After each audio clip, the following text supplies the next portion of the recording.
Uja. And we all forget that it is you as an individual who adds to the collective numbers. And when one person again stays away in our constituency saying it's only myself, another one is reasoning the same way, and eventually we find ourselves that we don't have the numbers. And it's unfortunate. Last week, I have to report here, Your Excellency, on Thursday afternoon, the other side were more than us in the House. In fact, at one point, the leader of minority approached me to close debate on the affordable housing bill. Of course, knowing that if we closed at that point, they had the numbers. But we should be able to conclude that business tomorrow. Hopefully, on Wednesday afternoon, we get into third reading. Again, during third reading, we will be asking all of you to be present so that we're able to conclude with that debate and be able to process the bill forward to the Senate so that they're able to advertise it by Friday, do their public participation, and we get a new affordable housing bill before the next payroll. And usually many corporations, both private and public, process their payrolls after the 15th of the month. So we hope by the 15th of March, Your Excellency, you will have processed, you will have assented to the new affordable housing bill. We also have regulations. I know CS Nakumisha has been working very hard, taken the health laws regulations through public participation, and we expect that will also be coming before the House, both houses this time. We also have a number of bills that are in the Senate, especially touching on agriculture, critical bills, and I know the Honorable Aaron Cheruiyot will be speaking to some of those. Your Excellency, in conclusion, let me take this opportunity to also thank members of our cabinet who have been very diligent. I know there are many cabinet secretaries who have not had time to come before the House with the amended standing orders to answer to questions and statements. At times, because many of the questions that will be processed will touch on a few critical areas: energy, education. I know CS Machogu has been there quite a number of times. Roads, and of course, security. I know CS Kindiki has also been there quite a number of times. There also have been issues to do with human-wildlife conflicts, and those, the ministers in charge of tourism have also had an opportunity. There are many others who have not had an opportunity.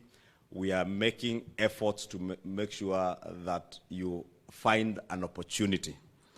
I will not encourage you to go the Margaret Thatcher regime way, where there was a scandal that was called Cash for Questions, where cabinet secretaries would pay members of the House of Representatives to ask questions so that you may be able to come and answer them. But we, in the leadership, will make sure that whenever there is a question that touches on any of your departments, for those cabinet secretaries who have not had the opportunity to appear before the House, to be able to prioritize those particular ministries to come before the House.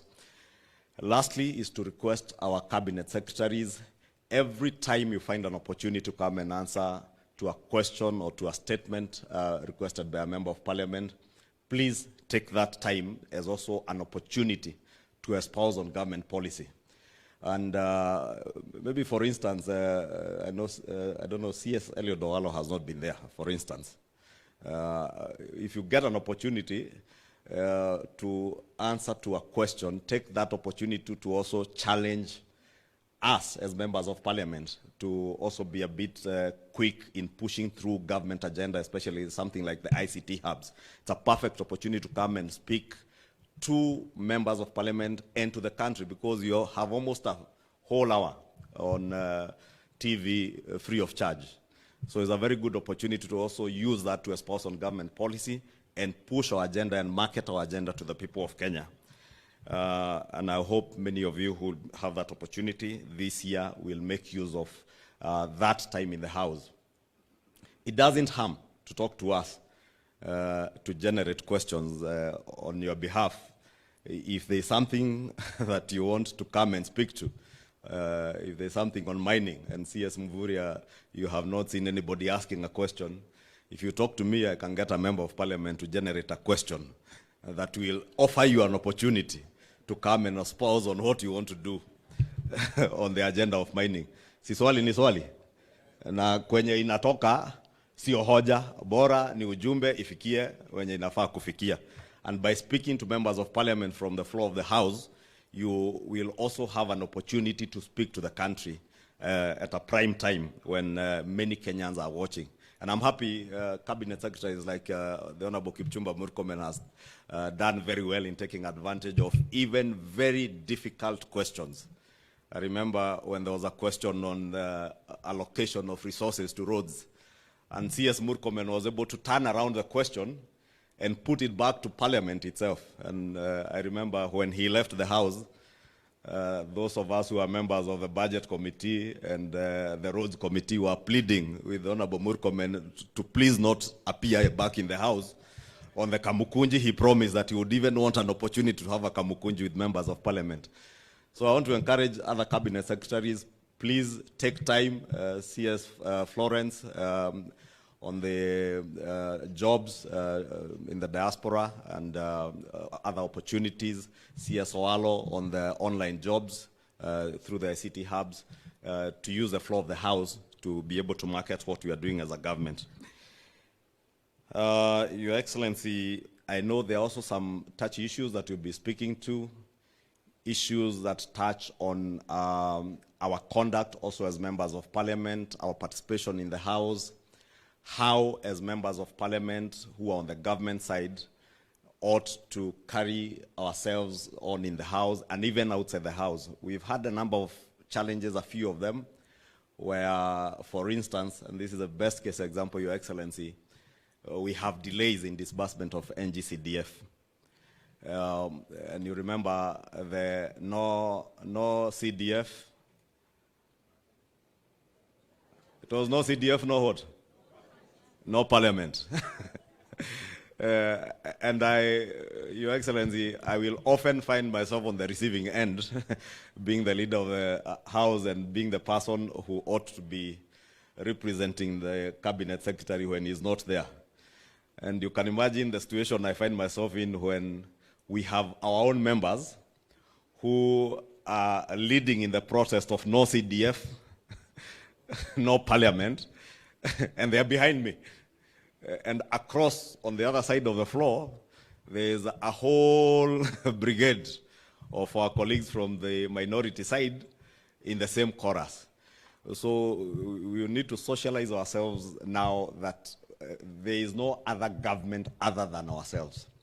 On the floor of Parliament, there is no government. It is us who are government on the floor of the House. And therefore, even when there's an agenda that is not pro-government per se, or where we think government in a way has slackened, possibly, and I gave the case example of NGCDF because it also touches on me. And you see the way I also struggle when I'm speaking to say I don't speak for any cabinet secretary, including Professor Ndungu. I speak as a representative of the people of Kikuyu today on NGCDF.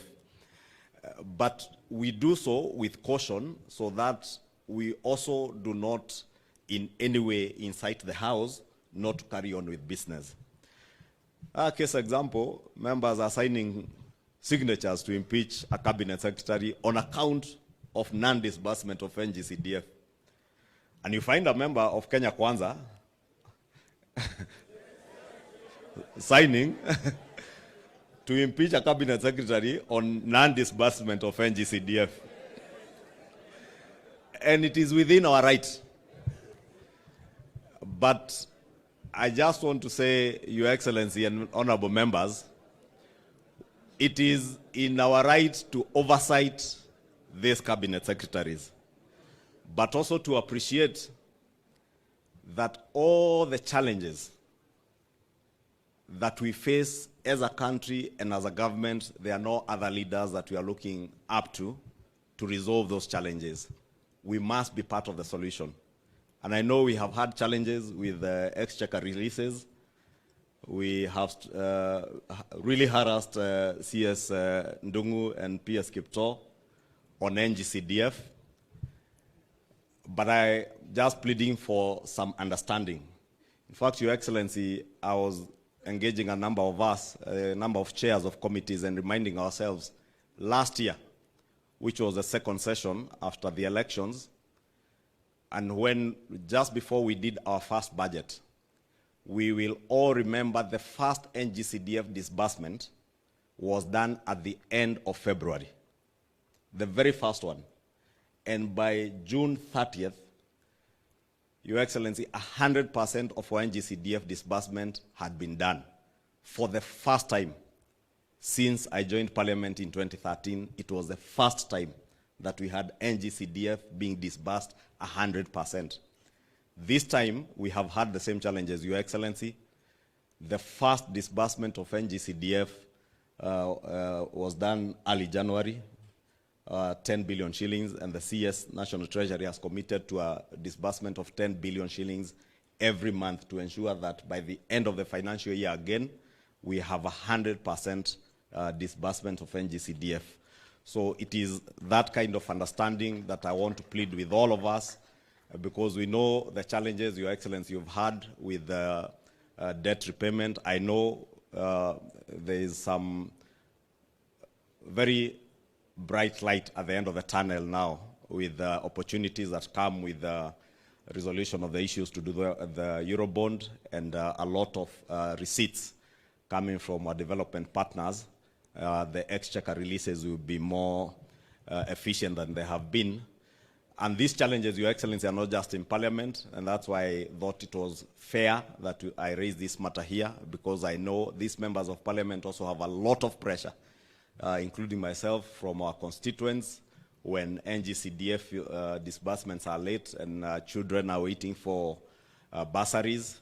But we must also not forget that the first disbursements that were done, I think, to the Ministry of Education, touched on capitation to our schools.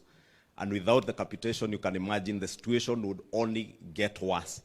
And therefore, it's more important, even as we fight for our disbursements for NGCDF, to also be cognizant of all the other competing challenges. And I say this because I have been chair of the Budget and Appropriations Committee in the last Parliament. And I'm certain if Honorable Dindi Nyoro stood here, or Honorable Kimani Kuria, our Chair of Finance, they would tell members the same, because they have a view of the situation as it is in the country.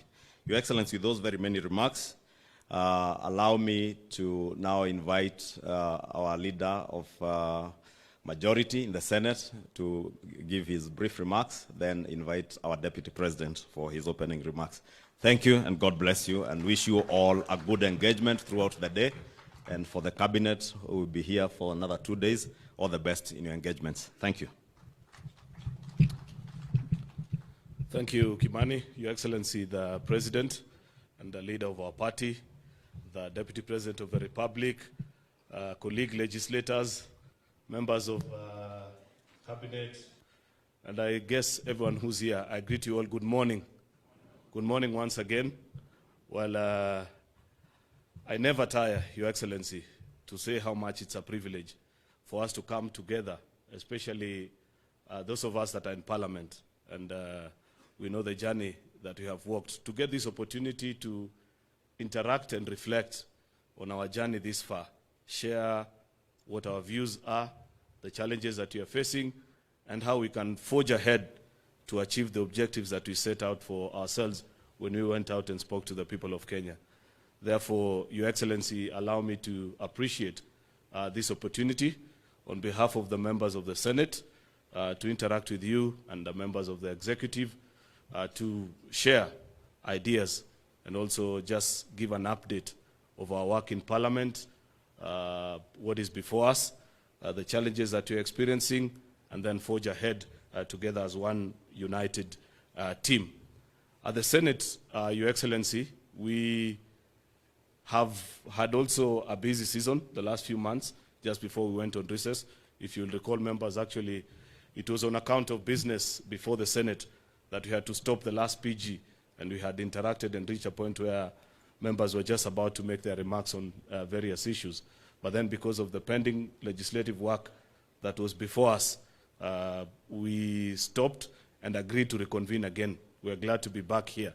At the Senate, Your Excellency, we have considered quite a significant number of bills that are key to the promises that we made to the people. And I want to take this earliest opportunity to appreciate the members of our side of the House who have all been extremely supportive, and at the times when we needed them, at least 90 to 99% have showed up and voted with us. It's not a very easy experience, and I say this knowing that perhaps very few people understand that remark. Perhaps only those that have served in the Senate understand the difficulty of raising the magical 24. It's never an easy business. And I am to appreciate that this present term of the Senate, members have been extremely supportive in passing business that has been forwarded to us. Quickly, Your Excellency, in the interest of time, I will mention that we are anxiously awaiting the housing bill, which the Honorable Lichungwa has spoken about. Once our colleagues in the Assembly conclude on it, we will definitely consider it. Chances are we have our slight different views on one or two issues, but as you know, we have been quite fast at agreeing and closing ranks every time us and the Assembly have a different view on any particular matter.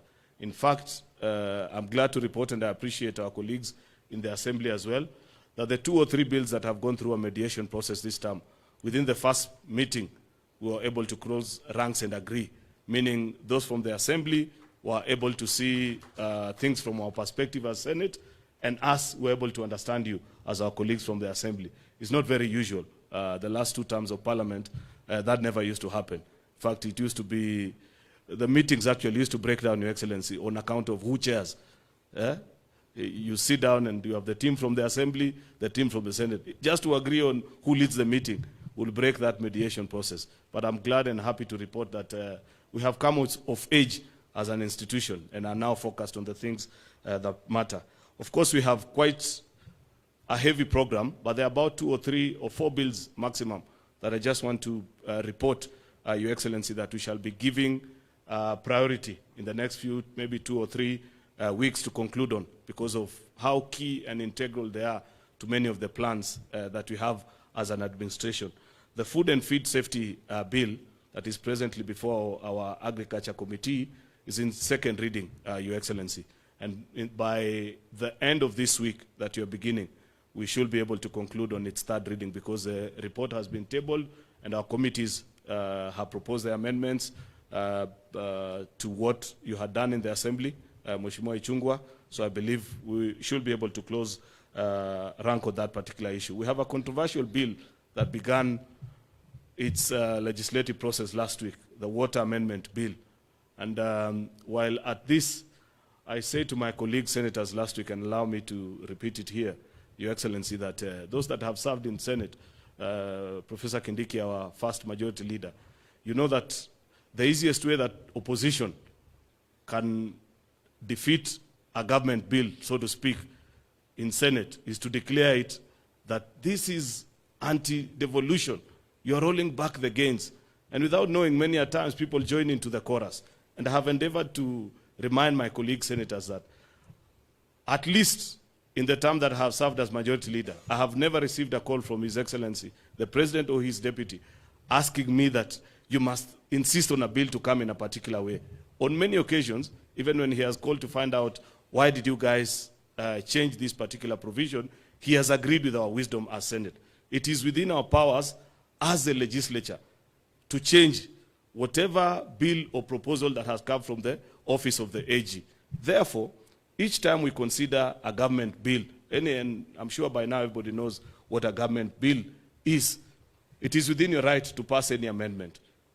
But what I perhaps take great exception to is us sometimes appreciating and agreeing to a chorus that our colleagues from the minority side love initiating, and sometimes we unwittingly join and say that, in fact, if we pass this particular bill, we'll have either rolled back the gains or this or the other. It is important to declare, and I declare this in your sitting, Your Excellency, that at no particular time have you insisted that Parliament needs to transact their job in any particular way. You have given us the freedom to think and appreciate things, especially us from the Senate. On many occasions, we don't agree with our colleagues in the Assembly. And I want to tell my membership that if you bring an amendment, and for sure you can convince the rest of us all that that secures our mandate, it places counties at the forefront on many of these issues. Be assured of our support from I as your leader of the majority and the leadership of the House, so that we can all progress together. That is just a pitch to propose and request our colleagues that let us maintain the 100% record that we have. There is no government bill that has come to the Senate and has been defeated on any account. We amend, that is within our mandate, and that's our business. So I expect that on this water amendment bill, and Your Excellency, you know this is a bill that allows us to keep the promise that we made on the various water institutes that are in our counties, allowing them to enter into PPP agreements. Because as an administration, and Mheshimiwa Ichung'wah has spoken to this, you know very well that we don't have sufficient resources to roll out water programs in all our counties. And the thinking that has come from the executive, which we are at liberty to make a determination and make it better perhaps, so that it looks good and is in sync with our constitution, especially appreciating the two levels of government, should be to support this dream and this thinking that we are able to run county programs, water programs using the PPP framework. Finally, Your Excellency, are the three agriculture bills that Mheshimiwa Ichung'wah mentioned. The one on coffee, that we want to streamline and ensure that coffee has its own agency, just like we did for tea. There's an amendment on the tea bill as well that was done in 2020. His Excellency, the Deputy President, knows the number of meetings he has chaired and the proposals that you gave us when we had the meeting you chaired in Kericho. We are almost concluding on that bill.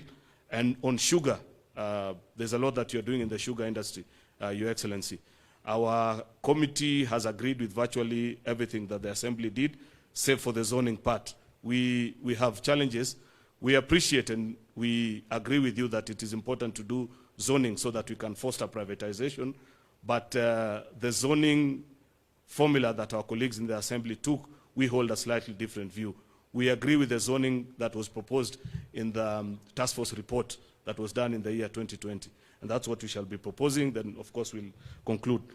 Finally, Your Excellencies, you know that little assignment that you gave us between the leader of majority in the Assembly and myself on the national dialogue. We begin that conversation today. It is important you make mention of that very difficult exercise that you gave us, because the report begins a journey tomorrow in the Senate. At 2:30, we shall begin debate. There are many things that are beneficial to us in that particular report. Therefore, I'm pitching to you that perhaps you help my members who have a very radical view on that particular report to support, and we pass it so that we do other things. Of course, the BPS is here. We know that as a Senate, we don't have an exclusive role on this budget-making process, Your Excellency, but because we are leaders, we have an opinion also. And there's something that I'd wish to share, that a concern that senators have, which we would wish to make as a request to you as a leader of the executive and as our colleagues in the Assembly as well. If you look at our counties, Your Excellency, because of many of them borrow their budgeting framework from what is done in the executive. And we have done well in managing this economy, despite all the difficult challenges that we've had. But, Your Excellency, there's something that we can improve, and we should as a team. When doing our budgets, including the BPS that has been laid, the business of setting extremely high revenue projections and budgeting on it leaves us with pending bills in our counties, and it is on account of it, Your Excellency, that we have the debt crisis that we currently continue to face. I'd wish to request, Your Excellency, that let us be realistic in our budgeting. There is no harm. And I believe many of the leaders that are here have no difficulty explaining to our constituents sometimes why certain projects will have to delay, because you have led the country in appreciating that we can manage our economy more prudently than we have done in the past. On account of that exercise, how the executive have done it at the national level, our counties have borrowed in. Many of our counties, they are projecting, on-source revenue of 1 billion shillings for a county that the last financial year collected 100 million. Then they issue jobs of 900 million. What do you have? People that are despondent, they have jobs they have done, but they cannot be paid because that money is not there. That practice, they borrowed it from us in Parliament and at the county. Unfortunately, as Senate, we don't have a say in that matter, but because we are leaders, we'd wish to plead with you, the executive, and our colleagues in the National Assembly, that as you consider this year's BPS, build your budget at least on, if it is a revenue projected growth, let us be realistic. A maximum, our revenue growth doesn't go beyond 10% in a financial year. What is the wisdom?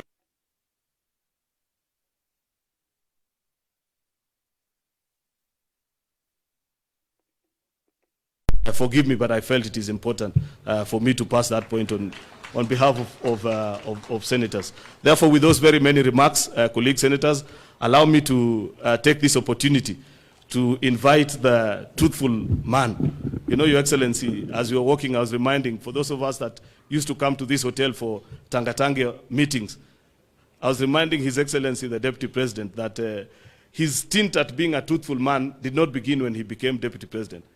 One evening we came here for a PG meeting, and it was those times where we used to have colleagues who would show up for Tangatanga today, the next weekend they show up in Kelewek. The DP stood in the meeting and caused chaos like you have never seen. There was one particular man, I'll not mention his name, because he's a friend to many of us. And the DP said, so long as this man is here, this meeting is not going to start. And we had a standoff for 1 hour. Fortunately, that man pleaded. He never listened to you, and in the subsequent elections, he lost. I wish he had listened to the truthful man. Today, he'd be here in this PG. With those remarks, allow me to welcome our Deputy President, His Excellency Rigathi Gachagua. A round of applause, please.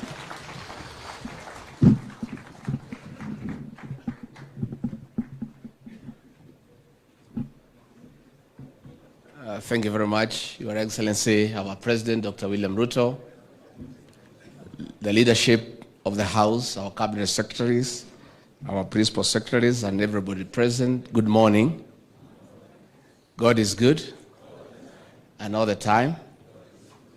On behalf of our President, let me take this opportunity to welcome all of you to this meeting, a joint meeting between the Executive and our legislators from our side of the coalition, a meeting of minds to chart the way forward, because as the President has aptly put it, this is a year. We have this year, 2024 and 2025, to work for the people of Kenya and fulfill our 5-year mandate with the people. Starting 2026, anything that we do is perceived as politics and as a strategy to look for votes. So this great meeting that the President convened and insisted that we need to engage with our leaders in both houses so that we are all speaking the same language. Your Excellency, let me thank you once more for always having time to engage with elected leaders. It is your philosophy that elected leaders are very important, and you cannot get far without their input. And that is why when the executive retreat was convened, you insisted that the legislature should be here so that we discuss and not talk in the same language. Before I invite the President, I just had 2 things that I wanted to say. One, I want to thank our members in both houses for the support and the commitment in making sure that our legislative agenda carries the day in Parliament. And I want to say that we'll continue to engage all the time so that we are all looking at things the same way, because we serve the people of Kenya and we all belong to the same administration. Secondly, I want to ask our Cabinet Secretaries and Principal Secretaries to replicate what the President and I do when we are going out there. Anytime the President is going to a county, the planning is done together with elected leaders, especially from this side of the people who support the government. We want to ask our Cabinet Secretaries and Principal Secretaries, when you have some programs in a certain county, please talk to the elected leaders. Let them not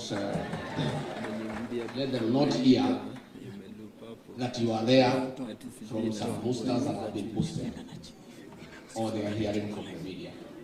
It is not right. it is not respectful.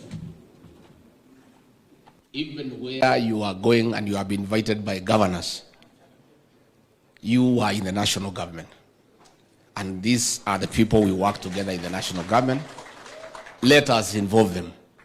And if the president has time to engage them, I have time to engage them. You should also have time to engage them. And I also want to plead with our CSS and our PSS, don't relegate consultation of elected leaders to your personal assistants. Do it personally, because we do so ourselves. When we are going out, the president creates a day to engage with leaders from that region, understand the issues, agree on the program, and everything is very seamless. I do the same. So let us from here have time to talk to elected leaders, because it is the right thing to do. Again, we also want to ask the leadership of Parliament to also consider, much as you have the role to oversight government and call our ministers to Parliament, sometimes it becomes very difficult for us to work because our ministers are perpetually in the House, in different committees. I think Your Excellency will request a meeting with the leadership so that we agree on how to balance between ministers appearing in Parliament to answer questions and also be available to serve. Because sometimes even we have cabinet committees, we are not able to prosecute our agenda because ministers are in out of Parliament. But I believe with some engagement with the leadership, we can agree on an acceptable way where we allow ministers to function at the same time they appear before Parliament. Finally, on the National Government Constituency Development Fund, our members, you know for sure, and it's not a secret, that our courts wanted to do away with this fund. But our president, having been a member of Parliament, appreciating the importance of that fund, in his magnanimity, fought very hard to ensure that this fund stays. And it was the right decision, because this fund is a fund that is felt. Because one, is only 6% that goes to recurrent. Everything else goes to development. So when the government, led by our president, has a few challenges in terms of availability of exchequer because of the challenges of revenue collection, we also want to ask our members, likewise, to extend the same magnanimity when the Parliament is taking a decision on how to react when money is not available on time.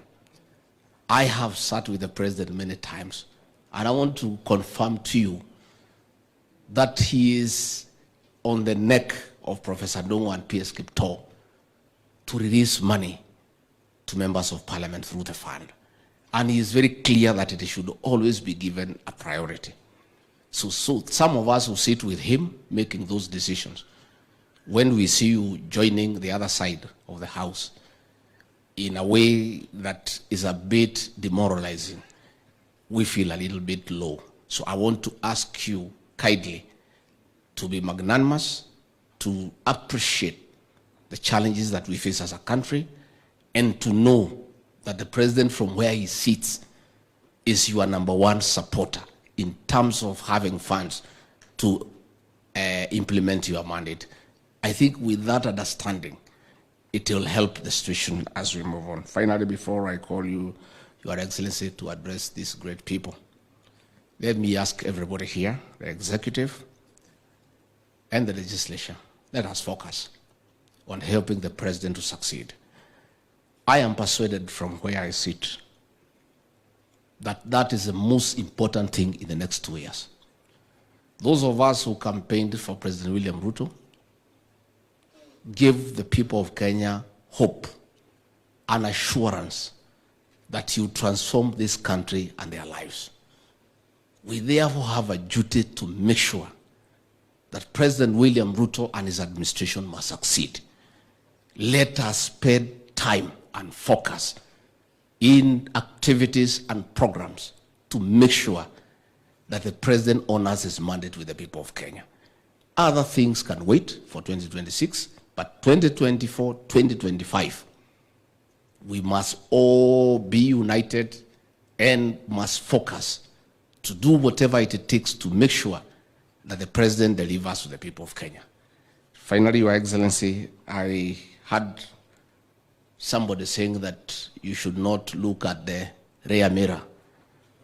I want to encourage you to continue looking at the rear mirror, because the inventor of the motor vehicle was not mad by putting the rear mirror. In your leadership, Your Excellency, you have made it very clear that no Kenyan should be left behind. So you must continue looking at the rear mirror to make sure that all Kenyans are on board and they are not left behind. Again, Your Excellency, there are also people who would want to derail your vehicle. There are those who like to puncture the rear wheels. There are those who like to remove goods from your pickup behind. You must continuously look at the rear mirror and the side mirrors so that anybody who may want to derail your vehicle, you are ahead. And again, Your Excellency, your pace is too fast for those of us who help you, myself and these cabinet secretaries. Sometimes you are too fast, you leave us behind. So continue looking. So when you find your deputy is being left behind, you urge him to come to catch up with you and the rest to catch up with you so that this country can move forward. With those few remarks, let me request you to be upstanding and help me to usher in our leader, the President of the Republic of Kenya. Makofi.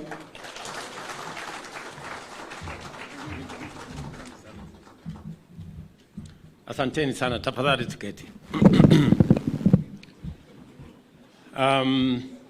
Mr. Deputy President, leaders of majority, National Assembly and Senate, Cabinet secretaries present, senators, members of parliament, good morning. Hamjambo. Let me take this opportunity to welcome all of us to this retreat of both the executive and our members of the legislature. Karibuni sana to Naivasha. I came last evening. I thought we were going to have a bonfire, but I found many of you had already, I think you had other assignments.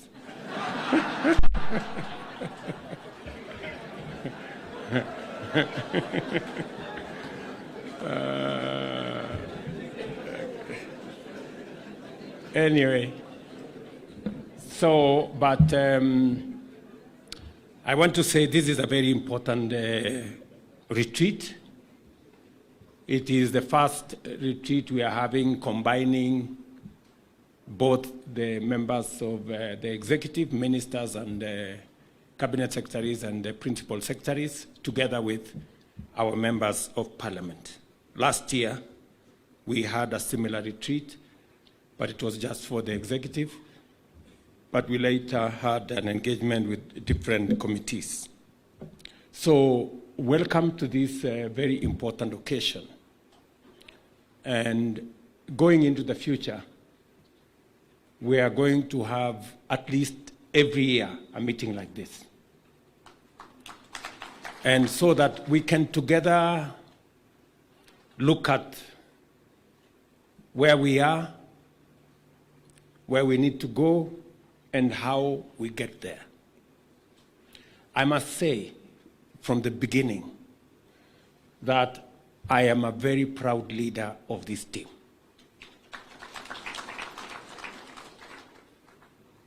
The last 1 year has seen us do very many things.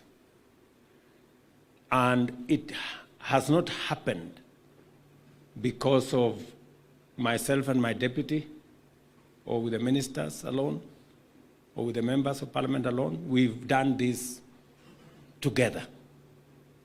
And I want to appreciate the input, the contribution of each and every one of us to the place where we are today.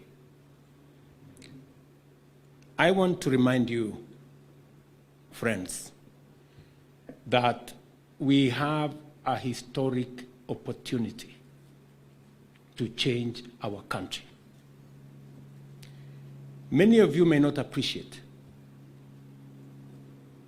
because some of us are first-timers and others do not have as much experience. I am among now the oldest people around here in terms of being around politics and leadership. I want to tell you from where I sit, we have a moment in history to unlock the potential that Kenya has always had and to take this country to the next level. I want to urge you that let us not waste this moment. It is a moment when we have a manifesto that I believe, if implemented and when implemented, it can transform Kenya. We have the numbers, both in the Senate and in the National Assembly, to assist us to change Kenya. I want to urge you, I know there is always a temptation to do what politicians do, and that is to focus at the next election. I want to urge you,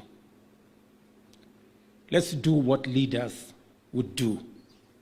Let's focus at the transformation of our country, and let us focus at what contribution we can make to change the destiny of our country by focusing on the next generation.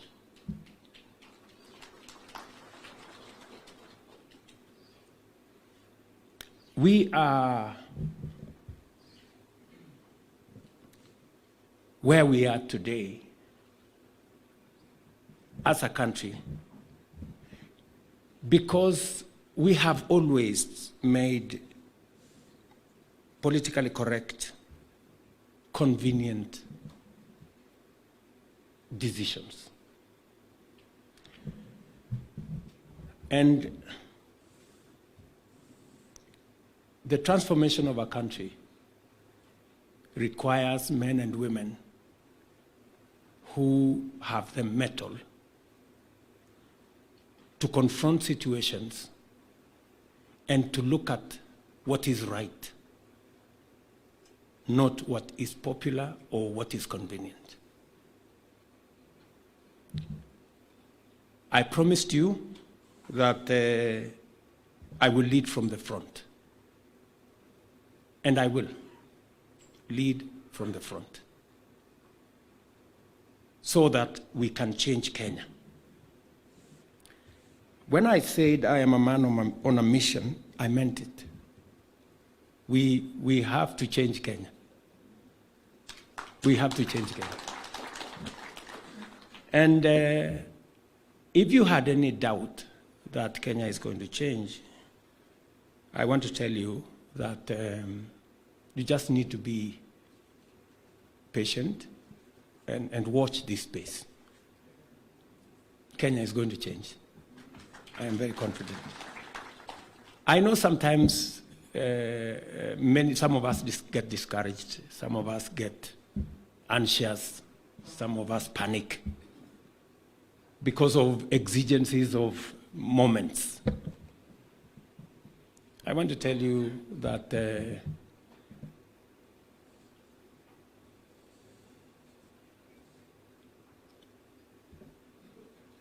we are going to take Kenya to where we've always wanted Kenya to be. Many people across the globe believe in Kenya.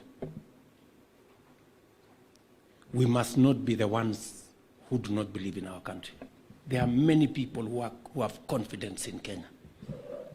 I have been to many fora where Kenya is held in very high esteem.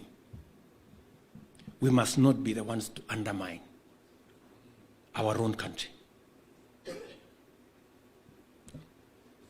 So let me persuade you, leaders, that we need to hem in, to forge together, to think about how we can succeed together. When we fashioned our manifesto, we were very clear about where we wanted to take Kenya. We were very clear about how to deliver on jobs. We were very clear on how we wanted to deliver on health. We were very clear on how we wanted to deliver on food security. And we went out to the people, and the people gave us the mandate against a very difficult political terrain. We must not let them down. We must stay focused and deliver on this commitment. Let me just tell you a couple of things, because this meeting is a meeting that is a continuation of the PG we had. So I don't want to prolong what I have to say. I also want to listen to what others have to say. And it is good that today we also have our CSS and PSS so that we can have a convergence of thinking.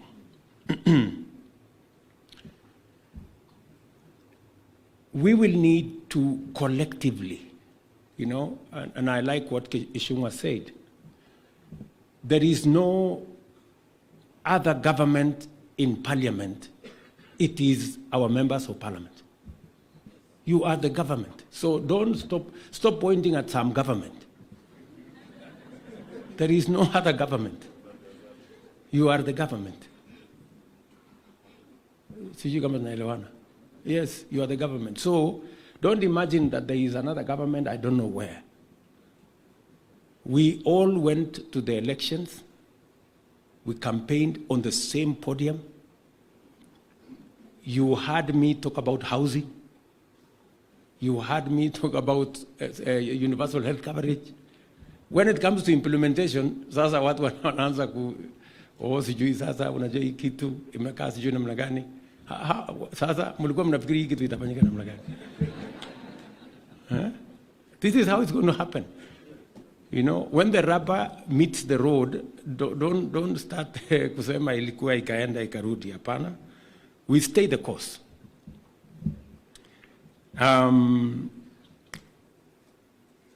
Let me just point to you some of the things that I think we should be coming as we progress. We brought proposals on many of the aspects that would go to implementing our plan. And I want to appreciate that Parliament has been instrumental in making sure that the proposals that have come from the executive, from the ministers and principal secretaries, as they tailor the programs that are necessary for us to implement the plan and proposing budgets for it, Parliament have done their bit, making sure that there are resources that are allocated for us to be able to implement the plan. One of the big successes that we have had is on matters food security. I think it is a big issue. We had a situation where we had a crisis, and the crisis was not limited to Kenya. The crisis was global because of what happened with conflicts around the globe, because of matters of climate change, because of the drought. We had a very we had a crisis in our hands. By God's grace, we got rain We had a good plan. You people allocated money for fertilizer. The Ministry of Agriculture and all the other agencies helped in making sure that that fertilizer got where we wanted. And I can report to you that today we have a better harvest than we have ever had in the last 5 years. And we have today also upped our plan for next year to increase fertilizer that is available. I want to ask all of us here as leaders to look out, you as members of parliament, look out, make sure that you work with the ministry to make sure that your constituents, your regions, your areas have access to subsidized fertilizer. We have standardized the cost of fertilizer as 2,500 for all fertilizers. Speak to Mithika Linturi, speak to his peers, speak to the cereals people, speak to all those, and make sure that they do what they must, coordinate with them so that you can get the right farm inputs in your areas. We are proposing to expand the coffee cherry fund. Again, in the supplementary estimates, we will be coming to Parliament to ask for some allocations. We are working on with Treasury on how that can be facilitated, because coffee has had a very difficult time with the cartels and all the other characters in there. But I think it is taking a turn in the right direction. So we will be working with you to make sure that we settle that. Same thing to do with tea and all the legislations that are on the pipeline, and also in the sugar sector. We have just disbursed the first 1.7 billion in the sugar sector. We are working on the reforms in that sector, and hopefully in a couple of months we will be able to have a new space for our sugar industry to flourish again. Also, as you have heard me commit, we are working with KCC. We will be coming to Parliament for another allocation of maybe about 1 billion shillings, just to make sure that our milk producers are paid on time. We have made a decision together with the stakeholders. I had a long meeting with them in Nakuru. The milk processors, we have agreed that from 1st of March, we are going to pay milk farmers 50 shillings per litre, and we have also said that it will be paid on time. We are also working so that from the 1st of July, like happens elsewhere in the world, that farmers are paid every 15 days. Because those farmers who are doing commercial dairy deploy a lot of capital. So they need money regularly. So we are working with the industry so that we can deal with that.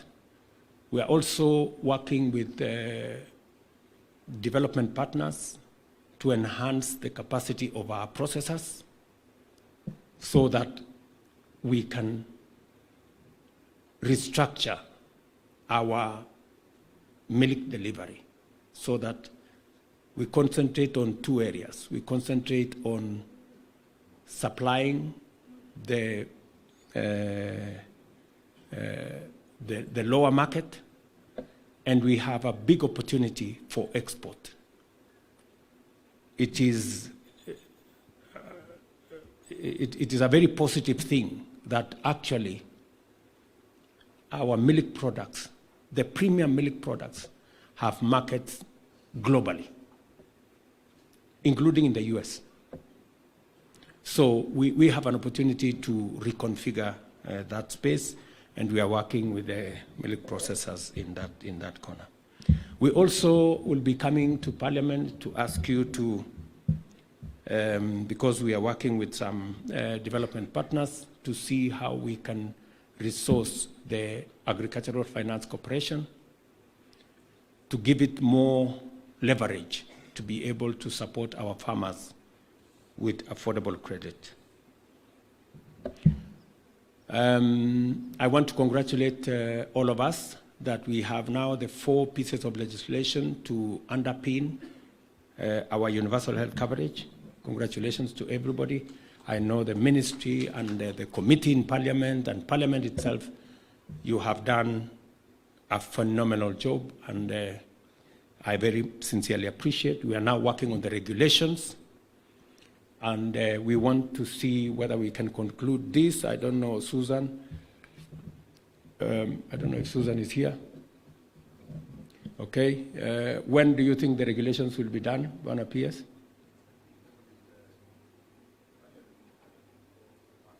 When do you intend to table them in Parliament?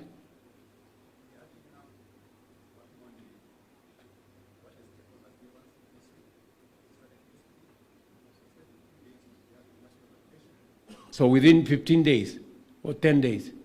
10 days. So the committee, the chair of the committee, health committee in Parliament, I don't know, Mr. Dr. Bukose and my good brother there, Pato. So please coordinate, because those are very important instruments for us to be able to roll out the universal health coverage. Delegated, oh, it is delegated legislation.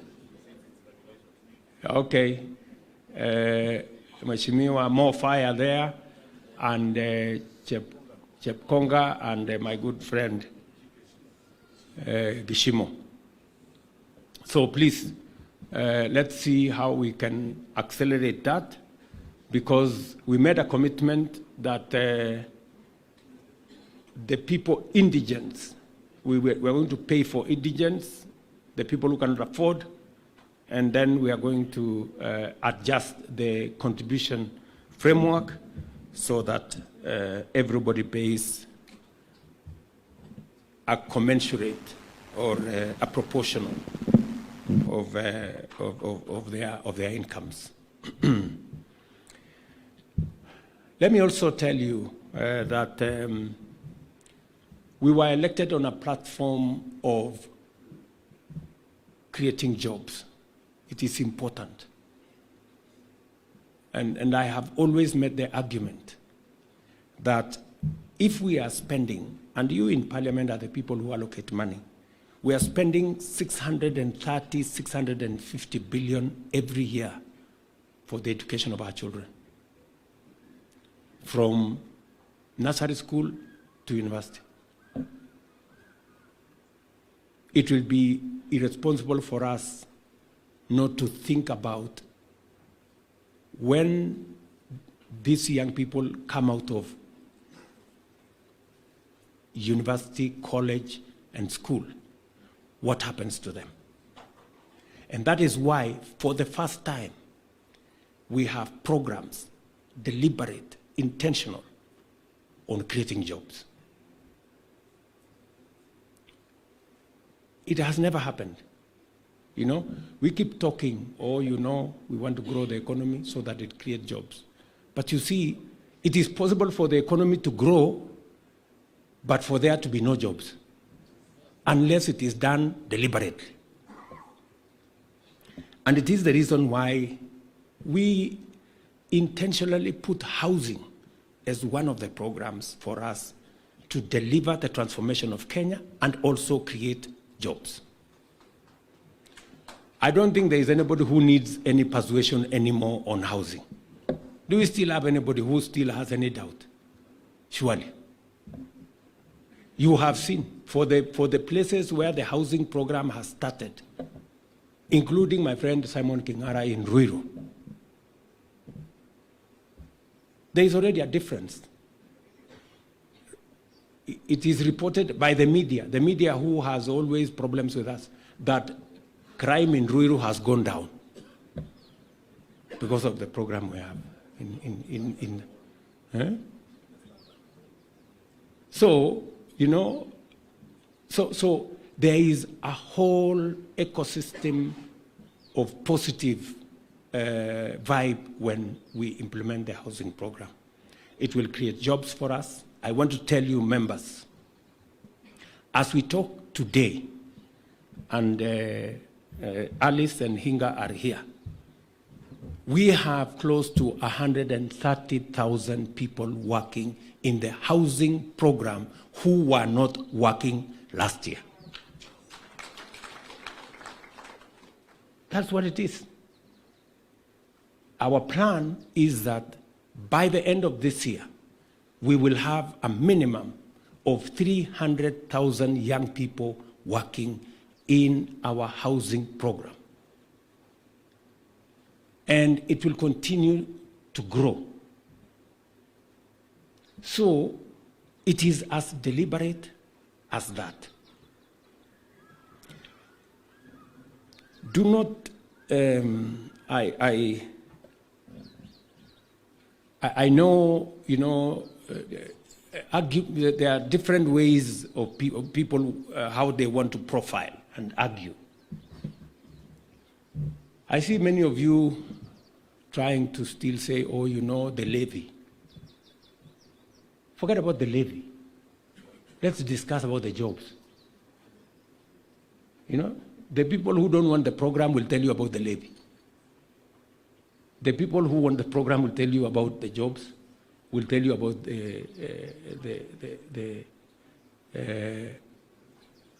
making sure that we have decent households and making sure that we have new home owners. So I think we are past.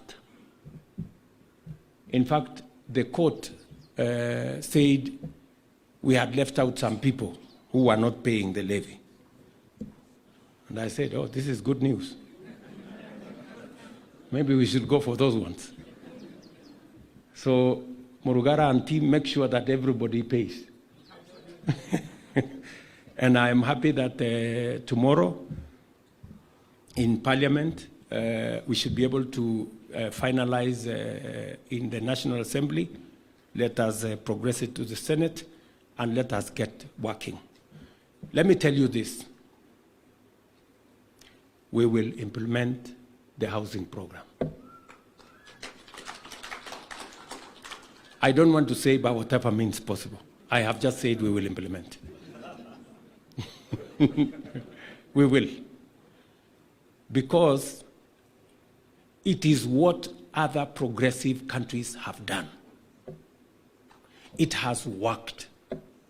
It is not an invention. It is what it is. You know? And even those who are opposed to the housing program, it is not because they don't know that it is the right thing. Their problem is that it is us who are implementing, not them. It is just as simple as that. That is their quarrel. In fact, when I had one of our friends say yesterday, when, I don't know the day yesterday or the day before, that when he sees things, he feels like crying. It is true. Because they are now wondering, it was actually true that housing was possible, and we wasted time on reggae. You know? They feel like crying because they can actually see this housing was actually possible. So that's what it is. Many people thought it was not possible. They can now see that it is possible. I want to ask us here, especially our members of parliament, to pay very special attention to some of the things we are doing, because we are setting up the exam of 2027. So, muko na leakage ya exam. What you do with it is your problem. Because we are building markets in your constituencies. We have close to 500 markets. We have advertised maybe 200-300. They are in your constituencies. Go ahead. I have absolutely no problem with our members of parliament going to say, I am the one who has decided that this market be built here. I have no problem. Enda utangaze kabisa kutoka asubuhi mpaka jioni. Hata ufanye groundbreaking, I have no problem. Endelea. Yeah? Because this is your exam. This is a commitment we made to Mama Mboga, didn't we? Yes. We went to every forum. Mamboga wakatuambia tunapigwa na jua, tuko na shida, tunapigwa na mvua, hatuna mahali choo, hatuna maji, hakuna stima, hakuna nini. So we now have an opportunity to do that. Don't let it happen without you. Wewe kazi yako ni kuinspect every week. Unatembea tembea kidogo, unapitia hapo, unasema sasa, kuja unaongea hapo, unasema hii kazi kabisa.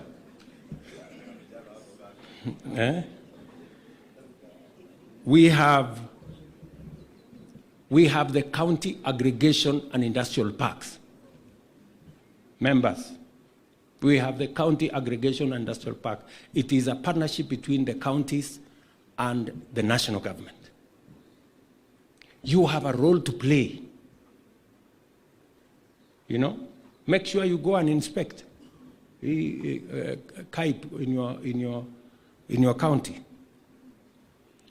We have now 5 special economic zones, 6 actually, including one of the biggest here in Naivasha. In Naivasha, as we committed, we're going to have a huge industrial city here in Naivasha. We have just concluded the procurement and the purchase of 5,000 additional acres here. To Alice? Yes. Yes. 11,000 acres, but 6,000 will go towards resettlement of people. So we have, shortly, we will be now gazetting the necessary areas. And already, we have very many companies. I was in Dubai for the COP28, and we signed many agreements of people who want to come and set up here on account of our renewable energy, on account of what Kenya looks like going into the future. Take advantage and be part of it. And it speaks to the jobs element. We're not just doing this as structures. We are doing this because jobs is important. We have to be deliberate. I was in Murang'a the other day, and I hope today, I told the governor of Murang'a, between today and tomorrow, we already have finished the procurement of the first phase, which is going to cost us about 500 million. It's going to begin. And we want to push this so that we have a good environment for us to create jobs. Further down, in our 5th pillar of the Kenya Kwanza Manifesto is the digital superhighway. It is one of the most important pillars of our manifesto. I have had a discussion with the committee, ICT committee in Parliament. I have had a conversation with the chair of the CDF committee. We have now changed the law. All of you know that. And I want to urge members here. Your first priority is to make sure that you are ahead of the game in making sure that we have ICT hubs in every ward in your constituencies. You have heard me say it, and I mean it. And many of you who have done a small thing out of it, you have known that you have seen the impact it has. Jameni, musifanye program hii ifaulu kwingine, and this is a program of your government. Because the people on the other side, sometimes they are ahead of us. They can see the opportunity clearer than we can. I want to urge every member of parliament here, listen to me, friends. You will create 1,000 jobs minimum in your constituency with the ICT hub. Mnanielewa?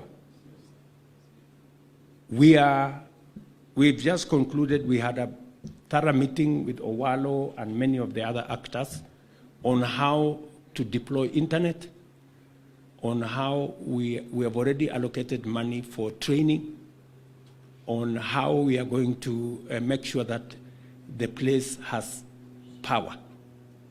It is up to you to make sure that you are ahead of the curve.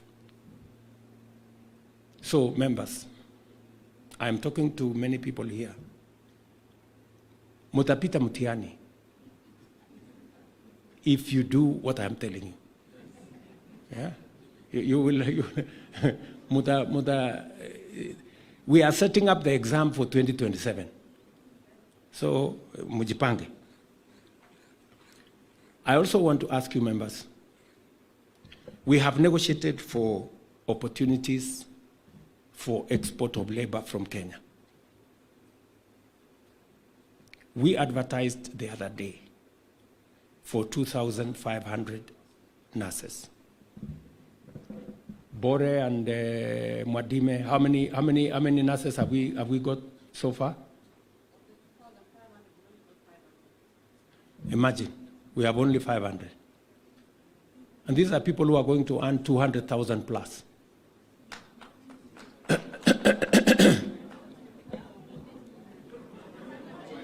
We are,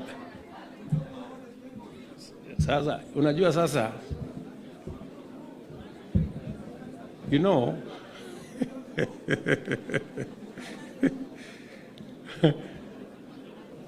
look here, guys, you know,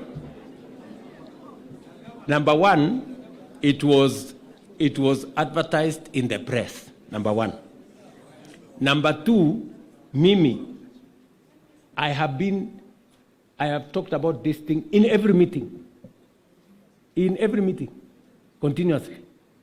Sasa wewe, wakati unaketi kwa hiyo mkutano hivi, unasikia president huyu anasema iko nurses. Wewe ujiulize kwa kichwa hii nurses, ukitoka hapo kwa hiyo mkutano, si unaenda kutafuta mahali hiyo iko nurses, hawa nurses iko.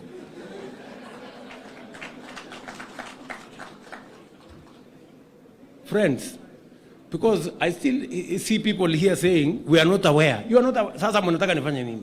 Mnataka nisimame wapi? Nisimame niweke volume kiasi gani?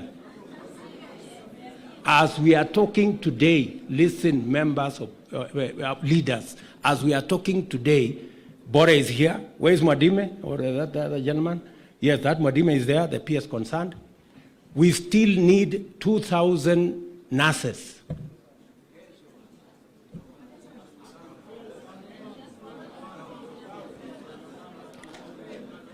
Nabado, just wait.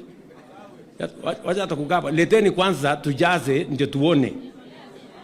Eh? I'm just giving you the exam. Go look for, we have an intelligent person will live here and go and do what they must do. You have constituents they will take a lot of offense if they discover that there are opportunities imetangazwa everywhere and nobody has come for them. That is not enough. We have 500,000, maybe 1 million of such opportunities. Mnanielewa? It has to be deliberate. Somebody has to do some homework. I am trying to set up the bureaucracy. Tumepata tu challenge kidogo. We were to set up both the bureaucracy in NITA and in NEA to support you on making sure that you have as much information as possible. Because I have negotiated many opportunities for young people in Kenya. In fact, my Rosalind there just came back from Germany. We are almost concluding the agreement with the German government because they have asked us for 250,000 job opportunities. And they want us to conclude the agreement before June. Is that right, Rosalind? The same thing is going on with different countries. And it is important for me to talk to you, good people, so that you concentrate your energy in the right place. Unanielewa? Concentrate your energy as a people's representative. I thought we have so many people looking for jobs in our offices. Si tuko nao wengi? There are so many. Sindio? So, please, let us work together because there are jobs out there. There are young people all over the place. We need to connect them to the opportunities. And please take what I am telling you seriously. You know, I am not talking politics. You know, kuna maneno tunaongeanga hewa. I am not talking hewa. I am talking to you reality. So, please, any serious leader will listen to what I am saying and do something about it. Tunaelewana? Because the only thing I find when I come to counties, watu wananiambia, oh, kuna mwanasiasa fulani alianguka kura, tafutia kazi. Kuna mwingine hapo alianguka kura, tafutia kazi. Na hawa wengine wote amusemi. Na opportunity ndio hii ina friends. I told you we must work together to change Kenya. Please, tusaidiane kubadilisha Kenya. And it will take the effort of everybody. Because if we were to get 2,000 people, tukigawana hapa 2,000 people, kila mtu atakuwa na watu ine ama mbili. So, no? So, sasa, munataka tugawane hapa. Sasa niwaulize, nani alikatazwa kupeleka 20 ama 30?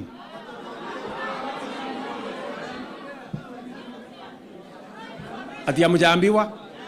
Mnataka kuambiwa na nani? Kwani amusomi gazeti? Na saa ile mimi naongea, mnafikiri mimi naongea hewa? What are you, saa ile mimi naongea, nyinyi mnasikianga? Do you understand English or I mean, friends, wewe waluke. Si mimi nilikuwa Bungoma. Ulisikia mimi nikisema huko sikia. Sasa ulikuwa unafikiri wewe Mauritania, you heard me, I was in your constituency. Nilisema ama sikusema? So, surely, friends, you know, tuache hii maneno ya, you know, we like looking for excuses. Yes, wa maua. Si mimi nilikuwa Maragwa, my dear. Hiyo maneno yote nimesema baba, nilisema in public ukiwa hapo. Sasa please. I have been everywhere I have gone, I have not hidden. So anyway, I am not accusing anybody, but I am telling you guys, let us take our responsibility.